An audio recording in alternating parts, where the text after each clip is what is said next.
هي الذنوب والمعاصي منين تجي؟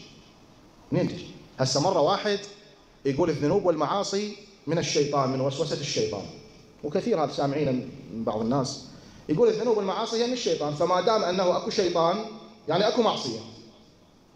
وهذا الجواب مو صحيح. ليش؟ لأنه أول من عصى في الوجود ياهو إبليس، مو إبليس غير عصى. إذا احنا اتفقنا أنه كل معصية وراءها الشيطان، شا الشيطان ياهو وراه، لازم هم اكو شيطان ثاني وسوس له، هذا مو صحيح. فالنفس الأمارة لها دور بارز.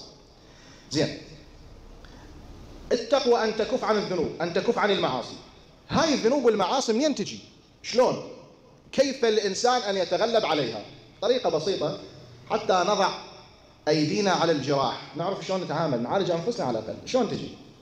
إخوان، أكو أبواب عند الإنسان تسمى بالأبواب السبعة.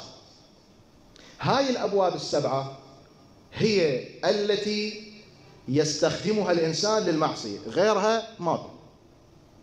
شنو هاي الأبواب السبعة؟ الأبواب السبعة هي الحواس الخمس والبطن والفرج. كم باب عندنا؟ سبعة. زين، الإنسان من يريد يعصي الله تبارك وتعالى بمن يعصي؟ خلاص، هو بحواسه الخمس، لو ببطنه أم بفرجه، ماكو غير. أكو غيرهم بعد؟ ما عندنا أبواب. زين، هاي إخوان الأبواب السبعة تفرغ الصور والأقوال والأفعال على اليمن، تفرغها على القلب. خلي أمثل لك مثال. الآن هذا المسجد المبارك، جيب لك هنا كريستال زجاجة شيء لطيف جميل، وخليه بالنص، وافتح عليه بابين فقط، وتعال بعد شهر لهاي الزجاجة، شنو تلقاها؟ شنو بيها؟ بيها أوساخ، بيها عناكب، وبيها ما أعرف شنو. زين، إذا فتحت 7 أبواب لمدة شهرين، شو راح تلقى هاي الزجاجة؟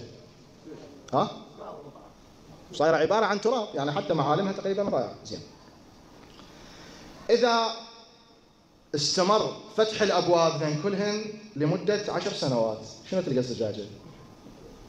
ايش تلقاها؟ زين، إذا الإنسان فاتح أبوابه على طيلة أيام حياته، هاي الزجاجة ايش باقي فيها؟ إخوان، قلب الإنسان هالشكل، لأن من تنظر إلى الحرام، هاي الصورة وين راح تروح؟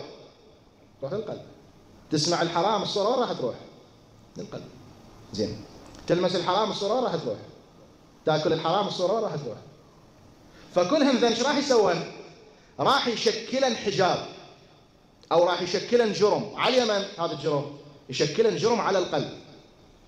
فبعد هنا هذا القلب ينتقل منين؟ أو يسلم إلى الشيطان، لأن هو الشيطان يجري من الإنسان مجرى الدم في العروق. يعني أنا من أباوع، وشلون يجري مجرى الدم في العروق؟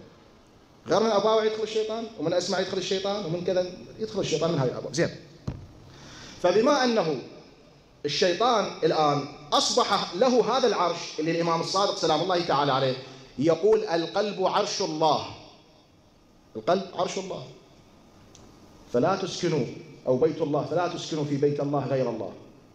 هذا القلب الإمام يقول عرش الله. إحنا بهذا تعاملنا وبهذا أسلوبنا، هذا العرش لمن سلمناه؟ للشيطان.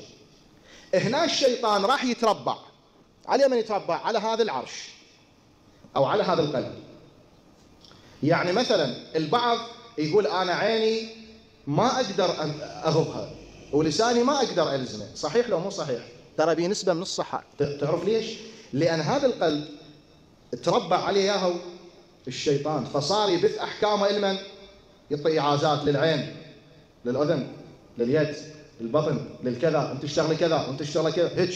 يعني مثل مدير عام، واضح؟ يصدر أوامر لمن؟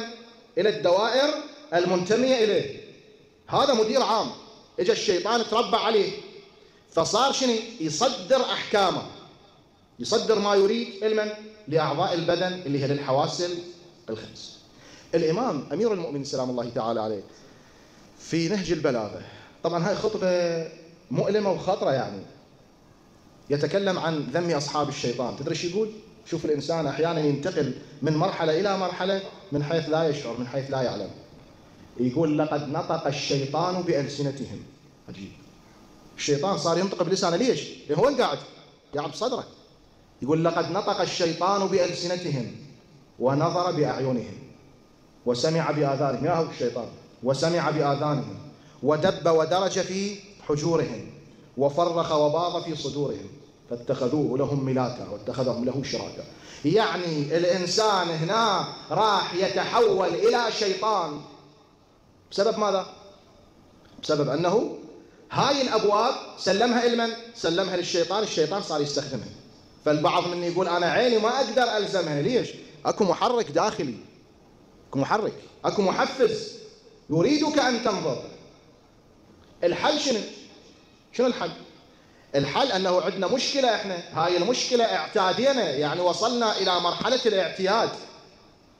يعني ما ممكن أنه أنساها. يعني حتى لو نسيت النظر إلى النساء مثلا والعياذ بالله أو غيرها مثلا أو السماع أو كذا أو الغيبة، هنا راح يصير عندي اعتياد، يعني ما ممكن بعد أنسى، وهذا هنا خطر. الحل شنو؟ الحل لابد أن تقتلع الجذور من أساسها، أن تغلق هذه الأبواب بابا بابا. يعني هنا الإنسان لابد أن يمر بمرحلة المجاهدة. والذين جاهدوا فينا لنهدينهم سبلنا. جهاد النفس اللي يتكلم عنه الرسول صلى الله عليه وآله وسلم لما رجعوا القوم من القتال، من الجهاد، قال لقد قضيتم الجهاد الأصغر وبقي عليكم الجهاد الأكبر.